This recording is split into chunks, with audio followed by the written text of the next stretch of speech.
Fire, ash, judgment. 2 cities erased from the earth. Sodom and Gomorrah, the darkest moment in the Bible, destroyed by divine fire and brimstone.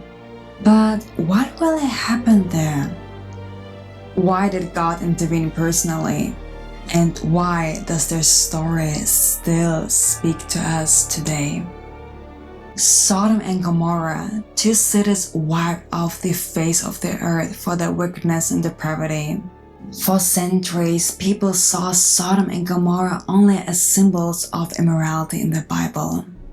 Their destruction is not just a tale, it's rooted in a catastrophe said to have occurred over 3,000 years ago in the Near East. A culture completely erased, a whole population destroyed. Only one man, Abram's nephew Lot, escapes with his family. But then archaeologists discovered ruins in the region of modern-day Jordan, near a site called Tal el-Hammam. Could this be the real Sodom? Whether or not these ruins belong to the real Sodom, the Torah gives us the heart of the story. This story appears in Parashat Vayera, a Torah portion read each year in the fall. Vayera means "and he appeared," referring to God's appearance to Abraham through 3 angelic visitors. The angels, after delivering the message that Sarah will give birth to Isaac, continue on to the cities of Sodom and Gomorrah, places so corrupted that God says, "The outrage of Sodom and Gomorrah is so great, and their sin so grave. I will go down to see whether they have acted altogether according to the outcry that has reached me. If not, I will take note." Abraham, known for his kindness, argues with God. He begs, "If there are even 50 righteous people, will you spare the cities?" 45, 30, 10. And God agrees. If 10 righteous individuals can be found, he will spare the cities. This number 10 is not random. In Judaism, 10 righteous men form a minyan, the minimum for communal prayer. Without 10, the city has no spiritual anchor. The angels arrive in Sodom in human form. Abraham's nephew Lot greets them at the gate and insists they stay in his home. That night, the men of the city surround the house, demanding the strangers be brought out, not just to see them, but to abuse them. Lot offers his daughters instead, a horrific gesture, but in the ancient code of hospitality, guests were sacred. The angels intervene, strike the mob blind, and warn Lot, "Flee the city now." They are told not to look back. But Lot's wife turns. She gazes at what was, perhaps at what she lost. She becomes a pillar of salt.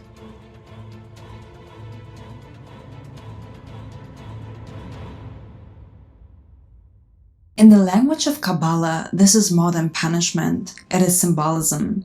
Salt is lifeless. She becomes stuck, frozen in memory, unable to move forward spiritually. Lot and his daughters escape to the mountains, believing they are the last people alive.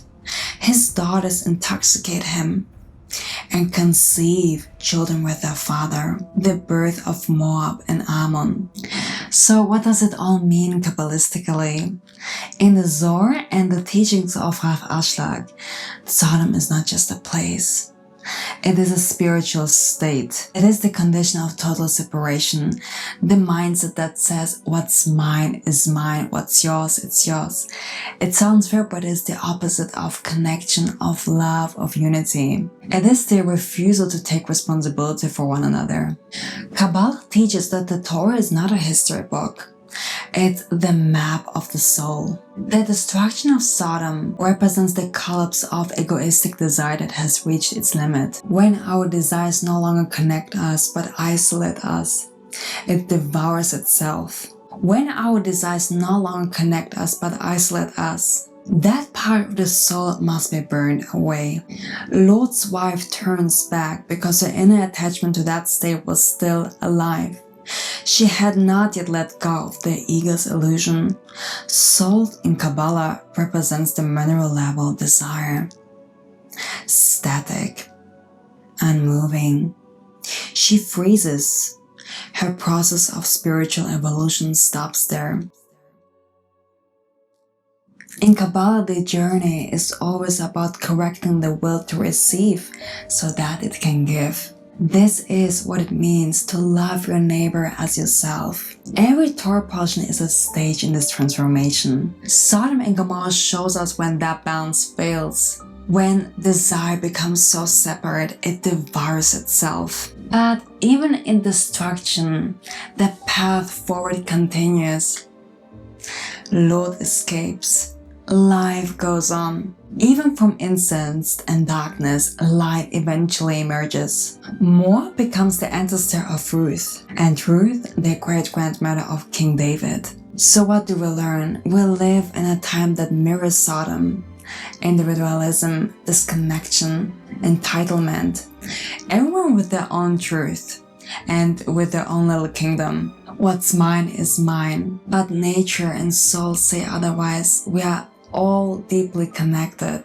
If we want to build a better world, we must leave our own Sodom. We must walk forward without looking back and transform our salt into soil and our fire into light. The Torah portion of Vayera is not only about judgment, it's about the possibility of transcendence. And the moment we choose connection over separation, we begin to ascend. Even after Sodom turned into ash, the name never vanished. In Marcel Proust's Sodom and Gomorrah, the fourth volume of In Search of Lost Time, Sodom is no longer a city, it is a code. A symbol for homosexual desire in high society, who hide their love behind refined manners. The sin is not the desire, but the social lie. Proust, who never came out publicly, uses Sodom not to condemn, but to understand. In his hands, Sodom becomes a name for exile, from truth, from belonging.